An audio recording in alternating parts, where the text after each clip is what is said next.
How's it going, everyone? My name is Vince Carter, and welcome to another episode of my series, Let's Talk China. Today, we're going to be discussing the Chinese threat. The People's Republic of China is a near-peer adversary which will likely obtain the capabilities necessary to challenge the U.S. as the global leader. If China is successful in supplanting the U.S. as the global hegemon, then China will very likely seek to replace Western values such as state sovereignty, democracy, personal freedoms, and human rights which govern the rules-based international order with a value system that favors the Chinese Communist Party and its authoritarian regime. In this video, we are going to examine the Chinese Communist Party's international and domestic actions and see why the CCP represents the single greatest threat to U.S. national security and the rules-based international order. There is a lot to talk about here, so unfortunately I won't be getting too deep into the weeds on any one section, but if you'd like to see me deep dive on a specific topic, let me know in the comments down below. The PRC is an authoritarian one-party system where the CCP, or the Chinese Communist Party, is the sole political authority. The CCP, under the leadership of Xi Jinping, is Leninist at its core, deeply nationalistic, and fueled by an economic system that blends authoritarianism with capitalism. The People's Liberation Army, or the PLA, which is the armed forces of China, isn't a national army, but instead is the armed wing of the CCP. Imagine if the Democrats or the Republican Party held sole authority in America, and all other political parties were banned from being able to challenge them. And then imagine if the United States military pledged loyalty to the Democrats or the Republicans instead of the U.S. Constitution. That is the situation in modern-day China under the yoke of the CCP regime. Here in the West, we value ideas such as democracy, human rights, the freedom of speech, religion, and academic freedom, but the CCP holds completely different views. PRC leaders have long asserted that human rights standards vary by country, and that a country's human rights policies are an internal affair. So how does China handle this internal affair? Well, when it comes to religious and ethnic minorities such as the Tibetans, the Mongolians, and the Uyghurs, the CCP has chosen harsh Orwellian policies to force them to assimilate to Han Chinese culture. Between 2017 and 2019, the CCP arbitrarily detained over 1 million ethnic Uyghur and other Muslims in re-education camps. Authorities reportedly use food deprivation, psychological pressure, sexual abuse, medical neglect, torture, and forced labor to get detainees to renounce their religious customs and beliefs. Women, particularly those with 2 or more children, were also forcibly sterilized. The unstated goal of these camps are to destroy the Uyghur culture and identity. While the Uyghurs are facing the worst of it in these camps, the Tibetans and the Mongolians are facing similar policies of oppression within their respective regions. This is the CCP's version of human rights. I mean, at least it's only the minorities who are facing oppression, right? Like, life for the majority Han Chinese must be amazing, right? Under Xi's leadership, China has further restricted and suppressed civil society, religious groups, speech, the press, and academic discourse. According to the Department of State, PRC laws grant police officers broad detention powers and the ability to arrest people for extended periods of time without formal charges. Police have used this power to target religious leaders and adherents, rights lawyers and activists, independent journalists, and former political prisoners and their family members for arbitrary detention or arrest.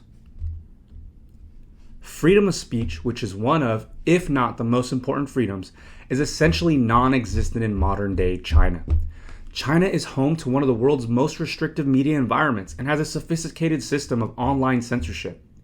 The CCP has direct control over news reporting via direct ownership of the companies, accreditation of journalists, harsh penalties for comments that are critical of party leaders or the CCP, and daily directive to media outlets and websites that guide coverage of breaking news stories.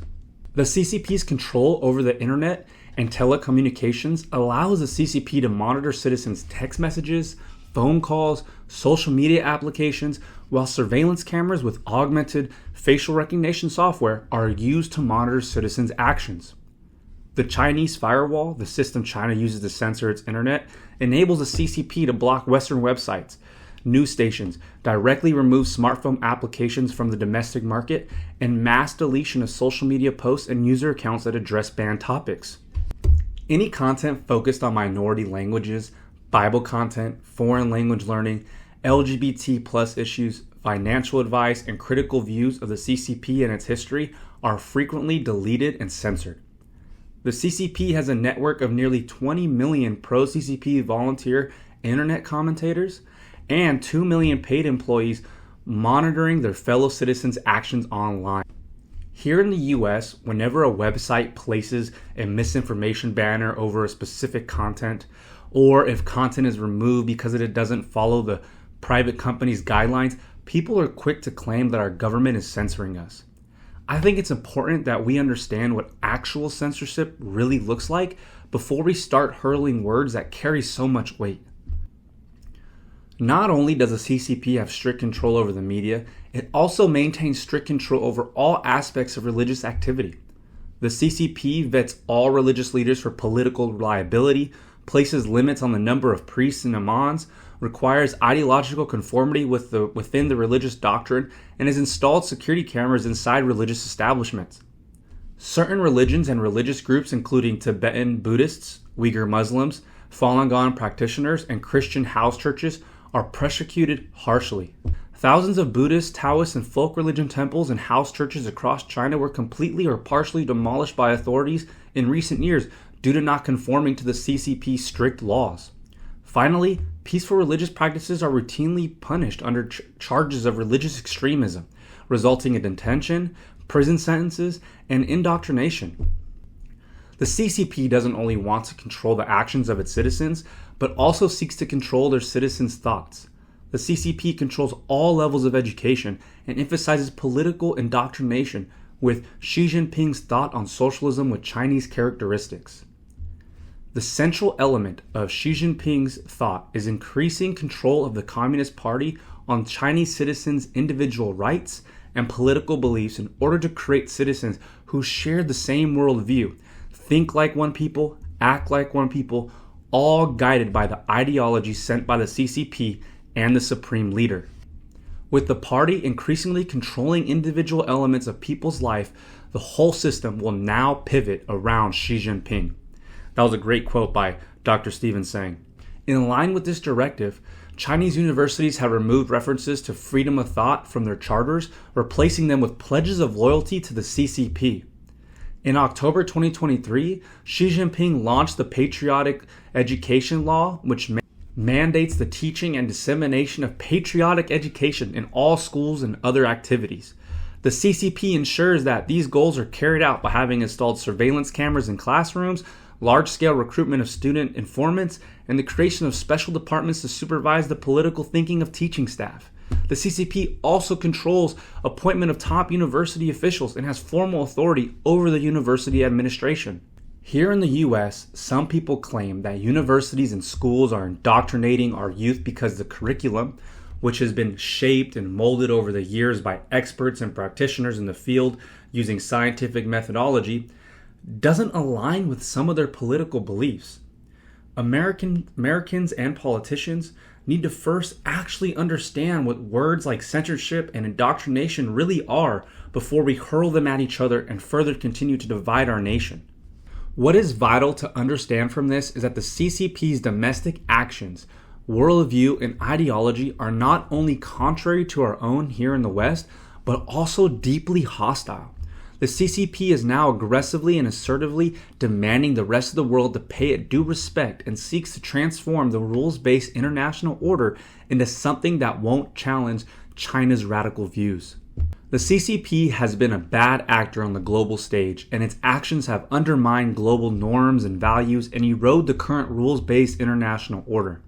All of this is because China perceives the current international order as created and imposed by the victorious Western colonial powers, despite the fact that China, under the nationalist government during the time, participated in the construction of this very order. Because of that, China has been acting militarily aggressive on the international stage by claiming the entirety of the South China Sea as their own, bullying nations within the South China Sea, stealing those nations' resources, ignoring international law when it comes to freedom of navigation, and threatening Taiwan with invasion. Since 1952, the PRC has asserted indisputable sovereignty over the islands and their adjacent waters within the 9-dash line, which you'll see up here on screen, which encompasses approximately 62% of the South China Sea according to the U.S. Department of State. This claim, which has already been refuted back in 2016 by an international tribunal located in The Hague, and in this court case, The Hague stated that China has no legal basis for its maritime claims. This claim has brought China into direct conflict with 6 other nations: Brunei, Indonesia, Malaysia, the Philippines, Taiwan, and Vietnam.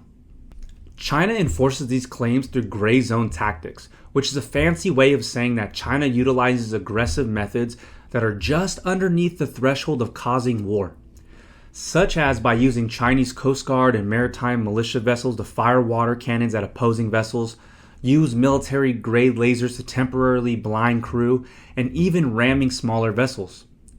Over the past decade, Chinese Coast Guard had targeted other nations' fishing vessels and Coast Guard vessels, pushing them out of the region and stealing their resources. On the other hand, the Chinese military has pursued a salami-slicing policy to further enforce these claims. Between 2013 and 2015, the People's Liberation Army and the People's Liberation Army Navy and Coast Guard began an island reclamation campaign where they first built artificial islands within the disputed Spratly Islands by dredging the sand from the seafloor and stacking it on smaller pieces of land. Once these former pieces of rock and sand became full-fledged islands, the PLA built military bases, airfields, salmon placements, and naval facilities. These military bases likely have 2 primary functions: facilitating Beijing's ability to use its civilian and paramilitary pressure to coerce its Southeastern Asian neighbors to abandon their territorial claims and their resources, and enabling the PLA to project power across the vital shipping lanes that run through the South China Sea.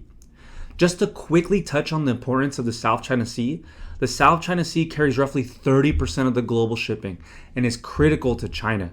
Nearly 40% of China's total trade, 60% of its trade in value, and 80% of China's oil imports pass through the South China Sea. Not only is the South China Sea vital to China, it is also vital to key U.S. treaty allies in the region, such as Japan and South Korea. And while not a treaty ally, it's also vital to Taiwan. Additionally, the South China Sea also contains significant fish stocks, coral, and other undersea resources. Therefore, control over the region allows China to better protect its vital sea lines of communication while threatening its neighbors' sea lines of communication, and enables China to exploit the natural resources in the region while denying those same resources to other nations. Additionally, China does not adhere to the United Nations Convention on the Law of the Sea, which established a 12 nautical mile zone of territorial water in which no foreign warship can traverse, and a 200 nautical mile exclusive economic zone where no other nation can lay claim to your resources. China does not respect the EEZs, or the exclusive economic zone, of other nations, and argues that freedom of navigation does not exist, and that China can militarily control all the water out to 200 nautical miles from its shores and from these disputed islands. Moving away from the South China Sea, Taiwan has also been threatened by the PRC. Today, the CCP seeks to end Taiwanese democracy by reuniting it with China, and if the Taiwanese don't do so peacefully, then as stated by Chairman Xi Jinping, China does not refuse the right to use force if necessary. When Taiwan takes actions that China perceives as hostile to unification, such as electing presidents who want to maintain independence or hosting U.S. officials such as Nancy Pelosi or Kevin McCarthy, the Chinese respond with military exercises designed to threaten the Taiwanese government and destroy the will of the Taiwanese people to resist. For example, on May 23, 2024, China commenced large-scale military exercises surrounding Taiwan called Joint Sword 2024 Alpha. The drills came just 3 days after Taiwan's new president, William Lai, gave his inauguration speech. Chinese officials stated that the drills are intended to serve as a strong punishment for the separatist acts of Taiwan independence forces and are a stern warning against the interference and provocation by external forces. Over the course of 3 days, China had over 146 aircraft and 46 Navy vessels simulating a naval blockade of the island, simulating strikes against high-value military targets, and simulating a quarantine by Chinese Coast Guard vessels around the smaller islands controlled by Taiwan. China's unprovoked aggressive behavior against a state for simply expressing their freedom to vote must be seen as a threat to every democracy across the globe and a threat to the rules-based international order. China also engages in economic warfare. According to a report released in 2020 by the House Committee on Foreign Affairs, China leverages its entire legal and regulatory system to coerce technology transfer and steal intellectual property from U.S. firms. China does this by strong-arming companies to surrender business record secrets for access to the Chinese market and or just outright stealing IP through data breaches. According to the FBI, the annual cost to the U.S. economy because of counterfeit goods, pirated software, and theft of trade secrets is between $225 billion and $600 billion annually. According to the World Bank, counterfeiting has become the basis for as much as 8% of China's GDP. Between September 22 and August 2023, over 78,000 U.S. citizens died from overdosing on fentanyl-related opioids. On average, over 200 Americans died from fentanyl per day. That is the equivalent of a packed Boeing 737 crashing every single day. Companies in China produce nearly all of the illicit fentanyl products that flow into the U.S. The fentanyl products are first manufactured in China and shipped to Mexico and Canada in powder form to be processed and mixed with heroin or pressed into pills and then smuggled into the U.S. According to the House Select Committee's investigation, the CCP directly subsidizes the manufacturing and export of illicit fentanyl materials and other synthetic narcotics with tax rebates, which incentivizes international synthetic drug sales from the PRC. 2. The CCP holds ownership interest in several PRC companies tied to drug trafficking. 3. The CCP fails to prosecute fentanyl and precursor manufacturers, and rather than investigating drug traffickers, the PRC security services have not cooperated with U.S. law enforcement in any way, shape, or form, and have even notified targets of U.S. investigations when they're going to kick off. At worst, the CCP is complicit for the death of 78,000 Americans who overdosed on fentanyl, and at best, the CCP has turned a blind eye to Chinese companies producing the deadly opioid. It seems as if China is taking a play out of the British playbook, who did the same thing similar to China during the Opium Wars and is now doing the same thing to us. If you want to learn more about the Opium Wars, you can check out my other videos about that. China is benefiting both strategically and economically from the fentanyl crisis. CCP-tied Chinese organized criminal groups have become the world's premier money launderers, enriched the PRC's chemical industry, and has had a devastating impact on Americans. The best way to judge a person's character is to judge them by the totality of their actions.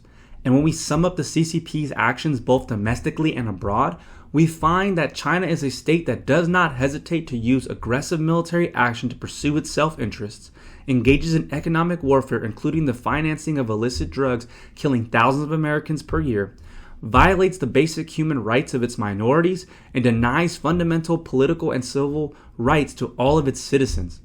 If the CCP has done all of this as the globe's second strongest power, imagine what the CCP will do if we allow China to replace the US as the global leader and dictate the rules of the international order to the globe. I don't know about you, but I do not want my children or grandchildren growing up in a world run by the CCP. But this is the threat we face today. This is the most capable and cunning adversary the US has ever faced. An adversary with near-peer military capabilities, enormous economic might, political savvy, and the will to leverage every ounce of its national power to overthrow us as the global leader and destroy the values we cherish so deeply, because these values threaten the legitimacy of the CCP. You might be asking, what exactly is the international order? Why does China want to replace us as the global leader? And Vince, why does all of this matter to me? Well, in my next video, I'm going to answer all of those questions. Thank you for tuning in.